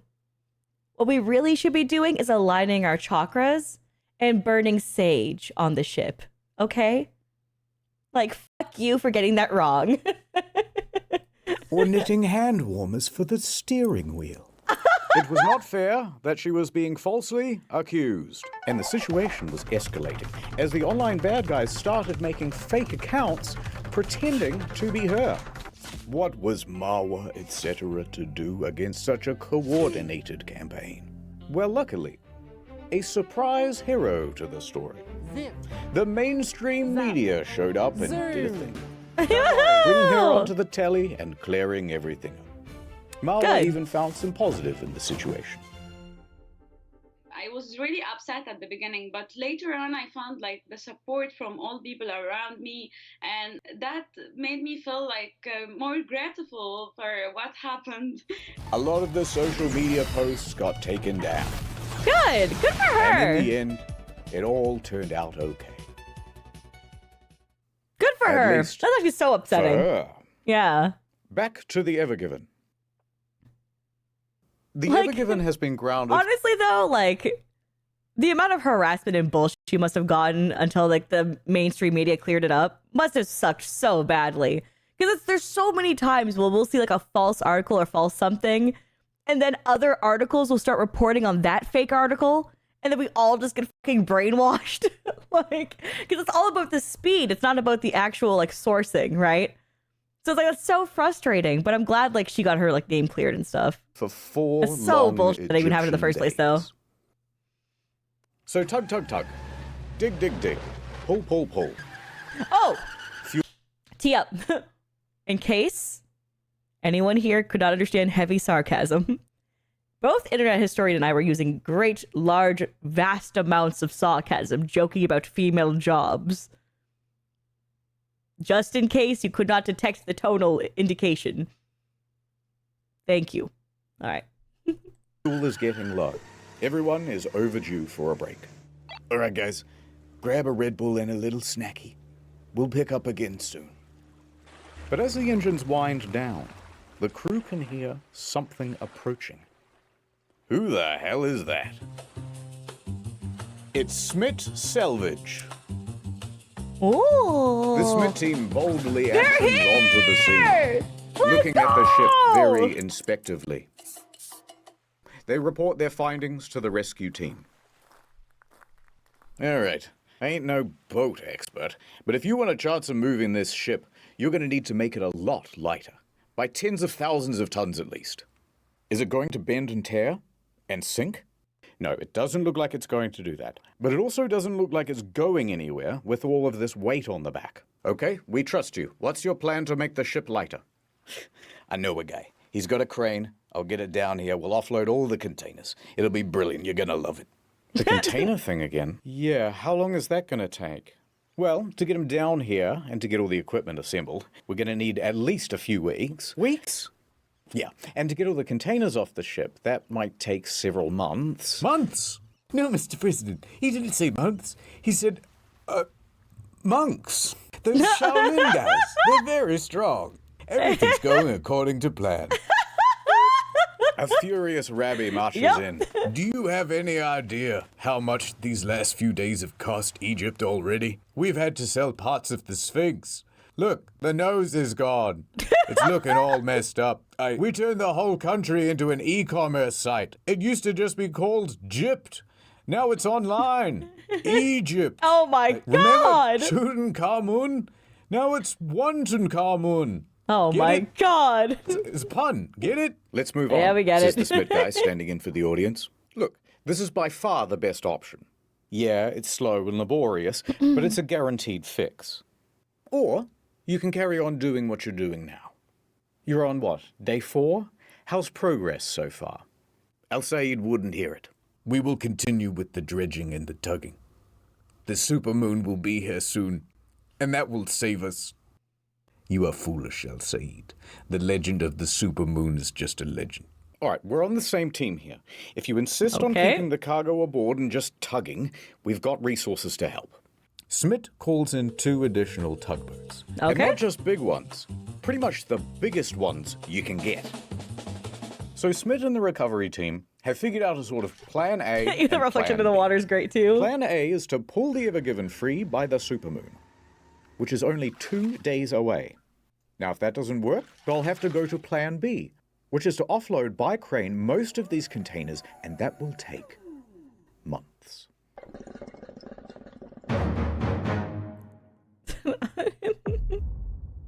Act 2. Everyone is mad. Day 5. Watching on impatiently, tapping their feet and looking at their watches very aggressively, is now a queue of 400 vessels waiting to use the canal. Oh my God! Fresh fruit, thousands of tons, losing its freshness. Medicine, losing its potency. After this, there is no turning back. You take the blue pill. Oh, there's no pill. You take the red. Oh, shit. Not to mention, we got the lace. Livestock. More than a dozen ships have live animals on board. Mostly sheep and cattle, lightly sizzling under an Egyptian sun. Oh. The Egyptian government has had to dispatch vets to board these ships to tend to the animals' welfare.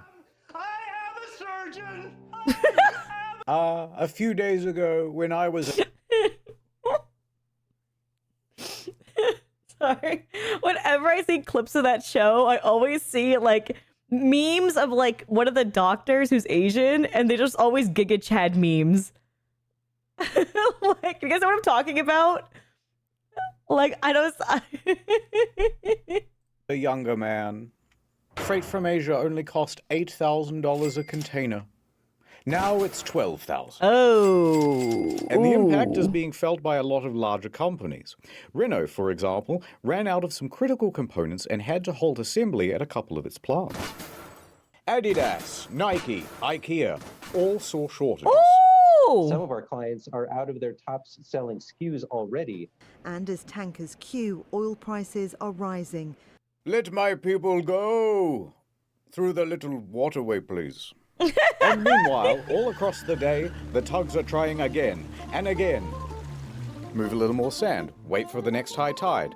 Try Dr. again. Han's the name? Okay, cool. And as this marches on with the same futility as day one, banking on the supermoon looks like a costlier and costlier gamble.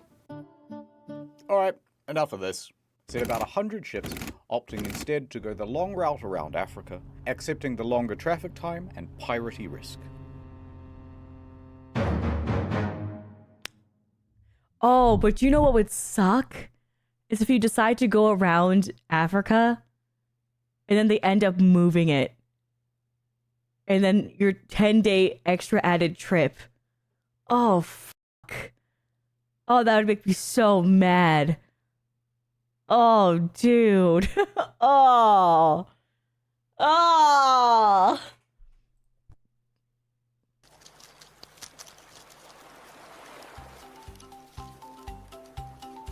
Before we continue, are you guys still awake? It's like 7 in the morning for me. You guys still awake? Press W if you're awake. Let's just see how many people are up.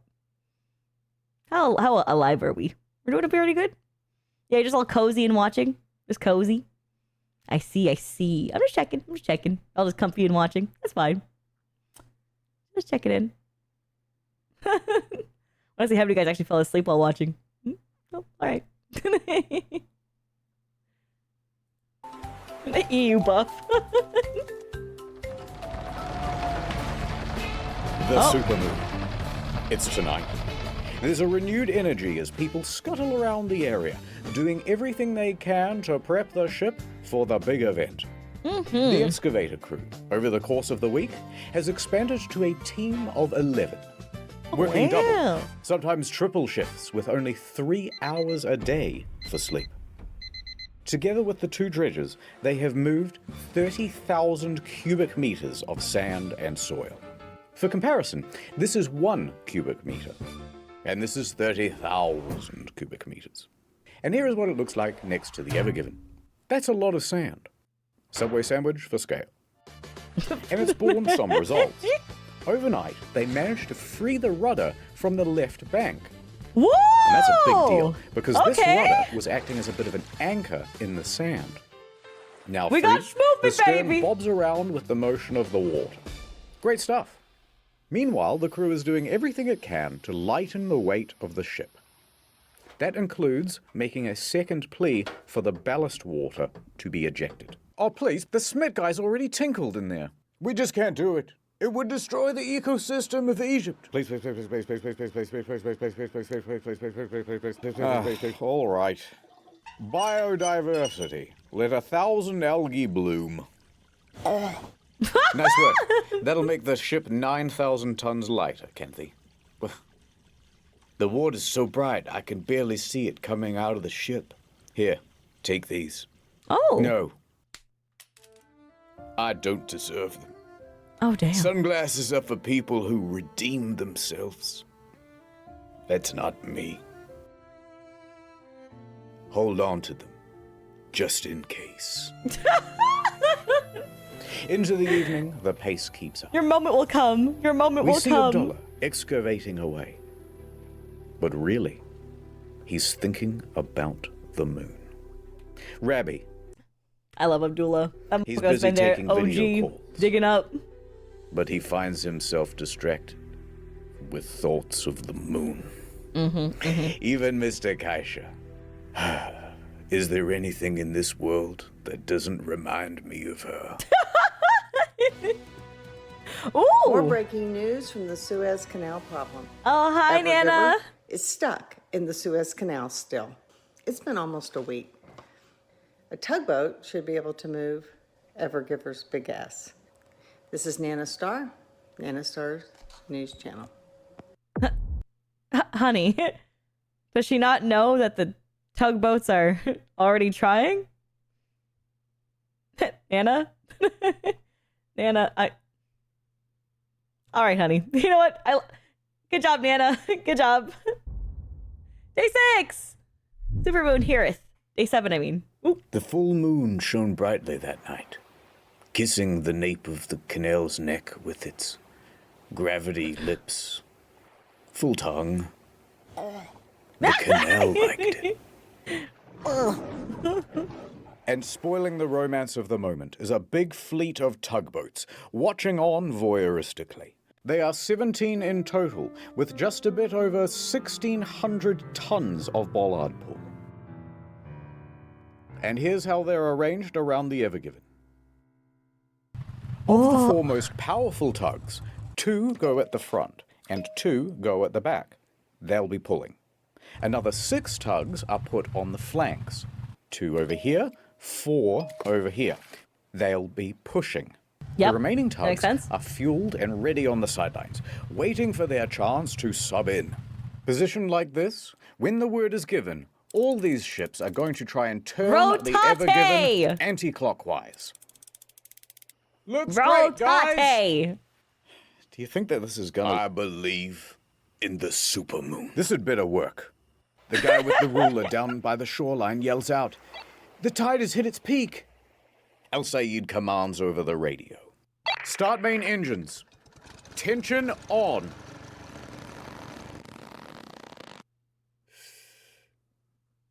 Full ahead. Woo! The tugs start moving. They carve through the water with ease. The immense power from the tugs meet the resistance of the Ever Given. Let's go! It was at this point that the narrator said something really poetic. Oh my God! That was so poetic. About how the ships were like dancers on the water. Mm-hmm. For juxtaposition, we cut away to that crab again. He vibing. Which everybody hated. It's like a metaphor if you think about it. The tugs are sliding to the left. They're sliding to the right. It's not working! Diesel fumes fill the air as the tugs keep increasing their power. The water violently foams behind the tugs.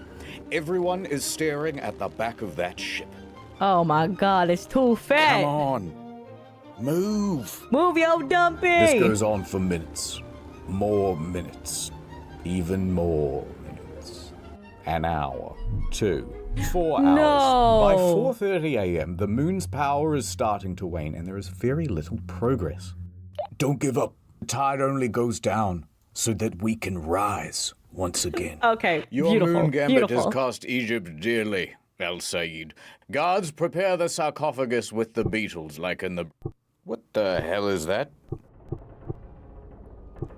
There's movement! Under the water, all of this tugging has loosened the sand, the soil, the rock. Holy shit. Could it be? The sound of metal The tensing moon and flexing. gambit! The ship is beginning to move. It is coming free from the bank. The supermoon gives one last howl. Oh! It worked. They pulled the ship from the bank. At the back, at least. Okay. Now, the bow front is still still tucked. ridged in there pretty good. But this is progress. We're halfway to freedom. Keep going. So they did. All morning.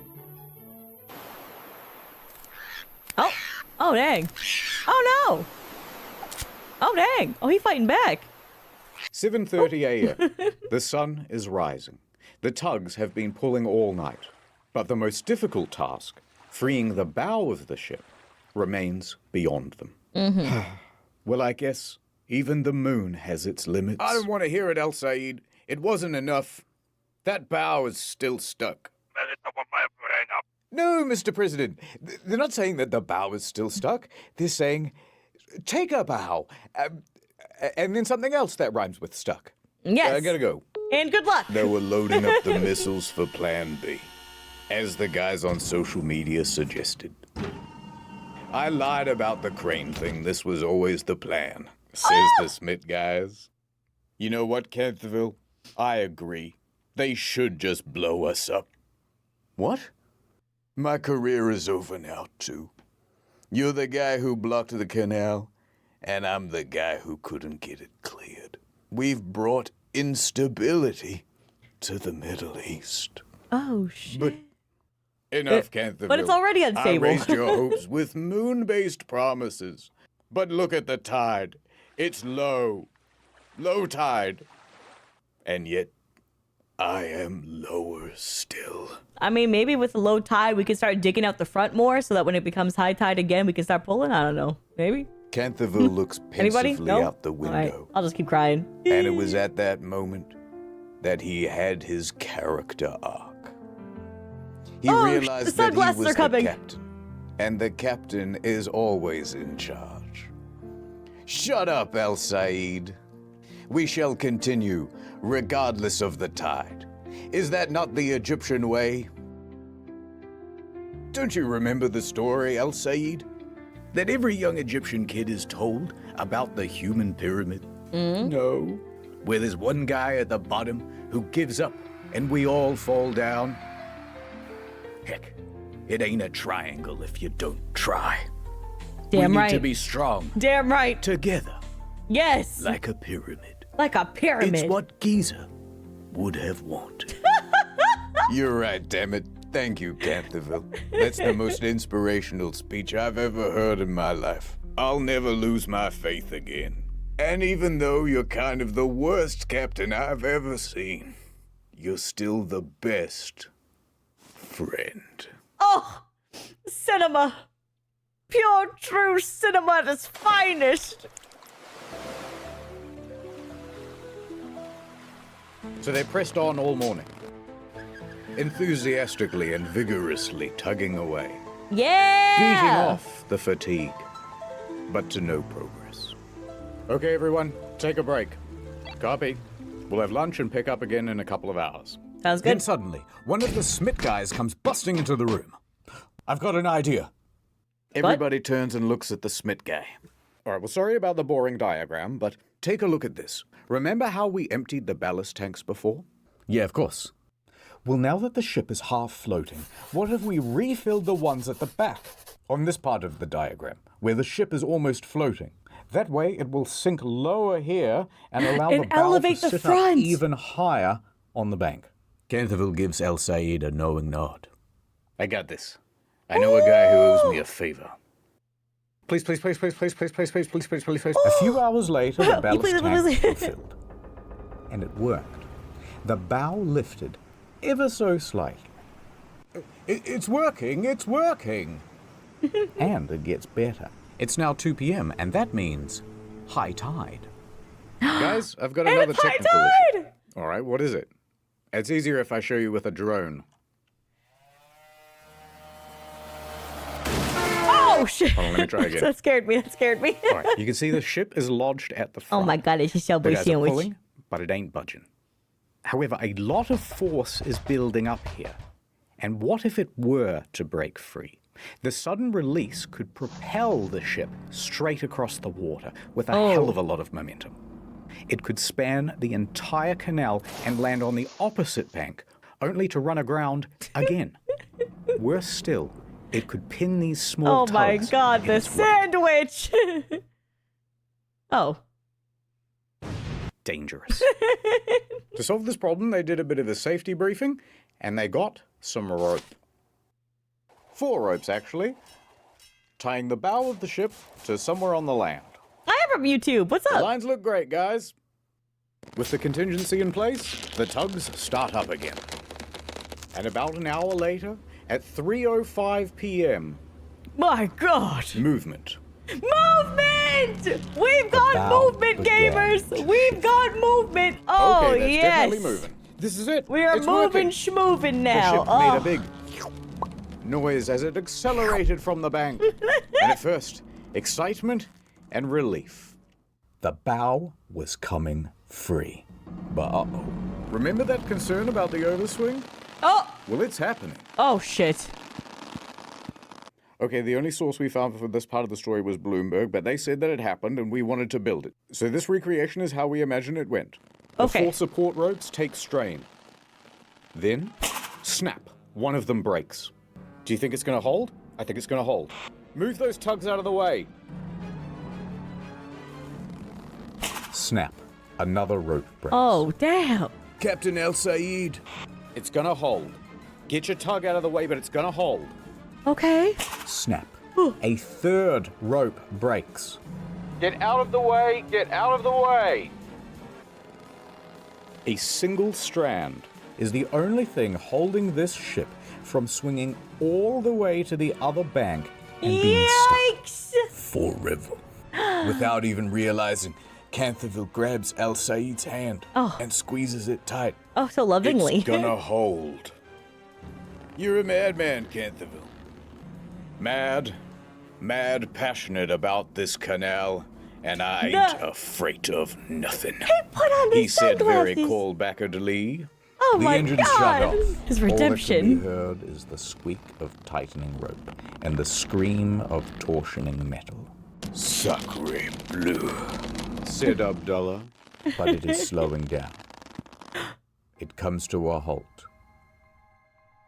The final rope held.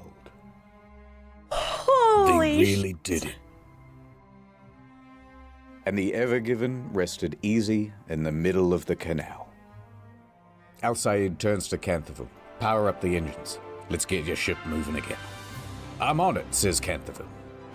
All of the tugboats start honking their horns in celebration. Cheers can be heard from the main dredger. Oh the my Michal. god! In fact, they filmed this celebratory video. You heard them right, Mr. President. We did it. We did it. It's free. I told you. All in a day's work. The president takes his finger off the nuke button. Pack it up, boys.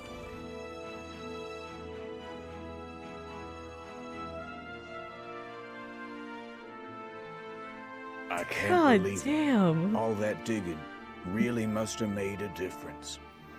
I just... Oh, not the crab. Good. Everybody hated that crab. Oh, okay, fair enough. We did it, Gene. We did it. Gene, where are you? Captain, who are you talking to?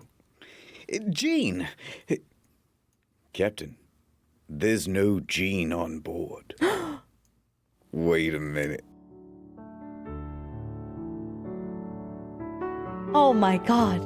It was No, ever it's given. impossible. He was... Gene, wait. Thank you. I'll always remember you, Canterville. And And so I'll never the forget canal this was moment. clear once again. And chop chop. You still got work to do. Yeah, fair By enough. 8 p.m., the workday had not finished for the Suez Canal Authority.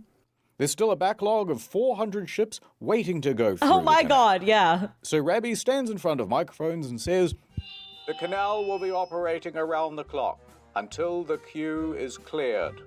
And within a few days, it returned to normal. Let's go! It was a big Woohoo! accomplishment. Many industry experts thought it would take several months to free the Ever Given. But the crisis was resolved within a mere week. Prepare the sarcophagus for the doubters. Even Egypt's president came out and said, "Good job, everybody. You know what? Pizza lunch." Pizza lunch! And the Suez Canal Authority held a ceremony in honor of the workers who helped to free the ship. And they also made this monument, which you can see on Google Maps. Wow. Act 3, free. Conditions apply. But the All right. story doesn't end here. A quick note on the helmsman's penis. Now you, me, and everyone in the press saw that VDR data. Fragwürdigen Penismanöver genutzt. But despite how Penis realistic maneuver. and to scale it was not deliberate. Yes, What? sheer coincidence. If you watch the VDR data, he really is just dodging the ships, and that's the shape that the path took. So he didn't get in any trouble. He strategically drew a dick. Like, strategically made the cock. Okay. Yeah. All right. As a All right, I suppose tactical one more smaller peen. detail. Now that the Ever Given is free, what's going to happen to it? And what's going to happen to the crew? Well, the Ever Given was tugged over to Great Bitter Lake, where they determined that the ship was seaworthy and not in any urgent need of repair. But it's also going to be impounded. Huh? Oh no. Hey, there's, like, police boats outside. Why? What did you do? This ship and its crew is now subject to the indefinite detention by the authority of the Egyptian government. Until you pay us, the Ever Given may not leave. Oh, says the Suez Canal Authority. Yeah, we did cause a lot of backholes for money shit. Yes, we will be holding on to the Ever Given. It's our view that there was no wrongdoing on the part of the Suez Canal Authority or its two pilots. Shut and up! It was all the crew Up! It was completely the two pilots! of the Ever Given. That's so their ship will be stupid! held until the parent company agrees to rightfully pay us for all of the costs incurred. Ruh-roh. Now here's where things get very complicated, and there is a lot of legal mumbo-jumbo. Oh, is that the Amber Heard trial? And Johnny Depp, okay. The Suez Canal Authority says, "Dear Ever Given owners, you owe us $900 million. And Shoei Kisen Kaisha says, no way. How many yen is that? No way. Yep. So by April 13th, some of the crew is allowed to leave, but a lot of them have to stay. And there's a certain nervousness in the air. Large legal battles can go on for a while, and there was already a bad example of this just a few dozen kilometers away. The MV Aman. The ship we don't say! Oh! The MV Aman is a much smaller vessel, and it has been abandoned for years, detained by the Egyptian government in 2017 for expired safety equipment. Oh. Now, they were told to replace the equipment and pay a fine. However, there was no one to replace the safety equipment or to pay the fine because the shipping company went broke. Oh, so it just stayed there. So they just abandoned the vessel. Oh. There was no way for the legal situation to advance. And that meant that there was no way for the ship to be released. Most of the crew had to stay on the ship, and they would keep them there for more than a little while.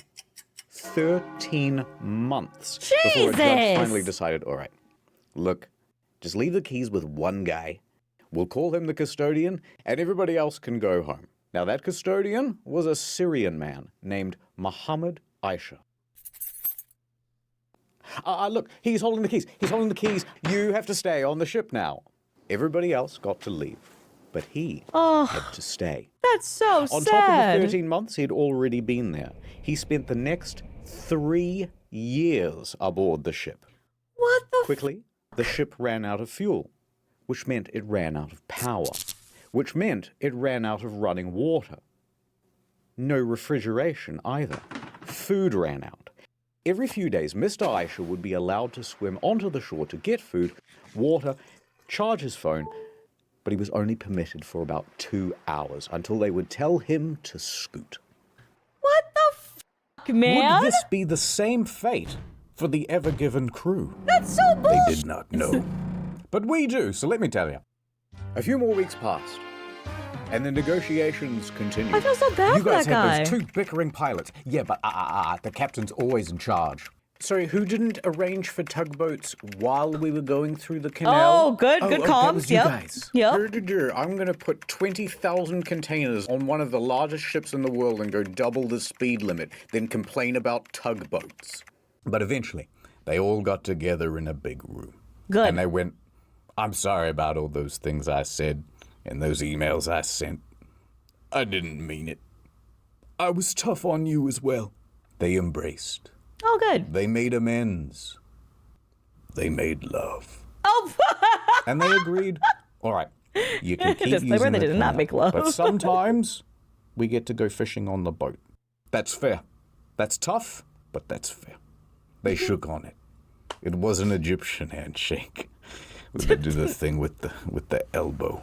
Oh, yeah. There Go was a crazy. mummy. Go crazy. Yeah. Hit that shit. Hit that shit nasty now. Oh. Get that shit. This story sucks. By September, the crew was allowed to return home. They Internet only got historian is so MV precious. Aman to live. And that guy on the MV Aman, he got to go home too. Let's fucking go! Get out of here, you scamp. The Ever Given made its delivery to Rotterdam. They did it! All the cargo is here.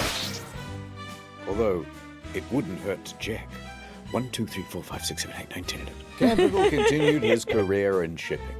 It wasn't the end. Maybe just one more for the road. Yeah, another It's dig! a great time to be a cargo ship captain. I can tell you that much. Al Said returned the Lunexicon back to the Sphinx.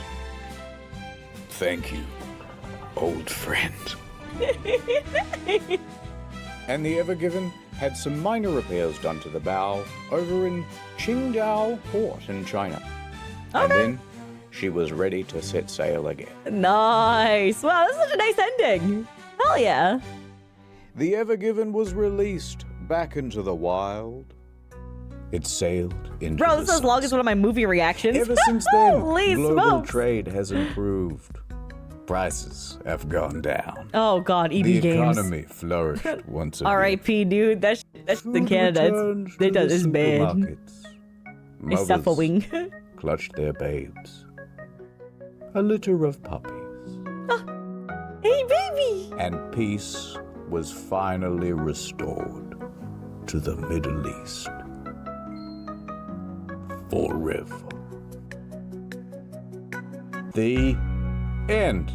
Yay! Thank you, Internet Historian, for another great video. Thanks again to Salee, the easy way to get data on your phone when you're overseas. And 15% off? Now that's a good deal. Thank you so much, Internet Historian, for another excellent, excellent goddamn video, man. Oh, I always like learning something fun and being along for his kooky, adventurous rides of storytelling. I mean, honestly, I'm glad we got like this on YouTube. Thank you so much for your hard work and effort. Link in the description down below is the original video. Please go support that.